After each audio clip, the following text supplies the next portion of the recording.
লক্ষ্মীপুরে পরকীয়ায় সাড়া দিতে গিয়ে এক প্রবাসীর স্ত্রী প্রেমিকের সহযোগিতায় গণধর্ষণের শিকার হয়েছে।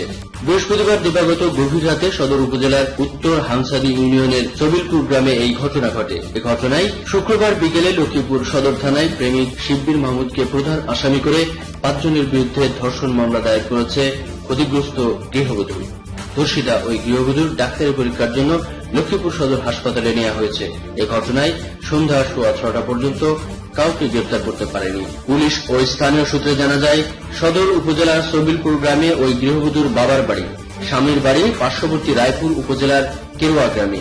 গৃহবধূর সাথে স্বামীর এলাকার কলেজ ছাত্র শিব্বির মাহমুদের পরকীয়া চলে আসছে। এর জের ধরে বৃহস্পতিবার রাত 11টায় শিব্বির তার বাবার বাড়িতে আসে।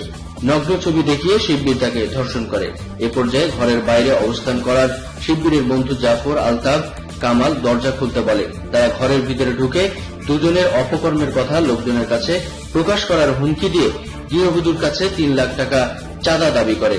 টাকা দিতে রাজি না হওয়ায় জোরপূর্বক ধর্ষণ করে ওই 3 যুবক। পরে ভয়ভীতি দেখিয়ে তারা ওই বধূর একটি ল্যাপটপ, মোবাইল ফোন সেট ও নগদ 6,000 টাকা হাতিয়ে নেয়। এক পর্যায়ে স্থানীয় ফারুক বিষয়টি টের পেয়ে গৃহবধূকে নিরাপদ স্থানে পৌঁছে দেওয়ার কথা বলে বাড়ি থেকে নিয়ে পার্শ্ববর্তী বাগানে ধর্ষণ করে। পরে বাগানে পড়ে থাকতে দেখে স্থানীয় লোকজন উদ্ধার করে নিয়ে আসে। লক্ষ্মীপুর সদর থানার ভারপ্রাপ্ত কর্মকর্তা আব্দুল্লাহ আল মামুন ভুইয়া বলেন, গণধর্ষণের ঘটনায় থানায় মামলা হয়েছে। ডাক্তারি পরীক্ষার জন্য ক্ষতিগ্রস্ত নারীকে হাসপাতালে পাঠানো হয়েছে। মামলার আসামিদের গ্রেফতার করতে অভিযান চালানো হচ্ছে। তো এখানে ওর স্বামী বিদেশে থাকা এখানে এক ছেলের সাথে তার সম্পর্ক হয়।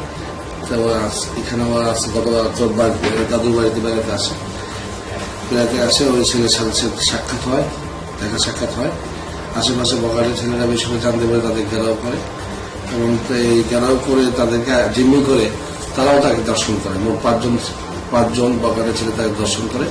তা আমরা ভিকটিমে জিজ্ঞাসাবাদ করেছি এবং তার থেকে আমরা এই ব্যাপারে একটা মামলা এজাহার নিয়েছি। আসামি গ্রেপ্তারের জন্য অভিযান অব্যাহত আছে।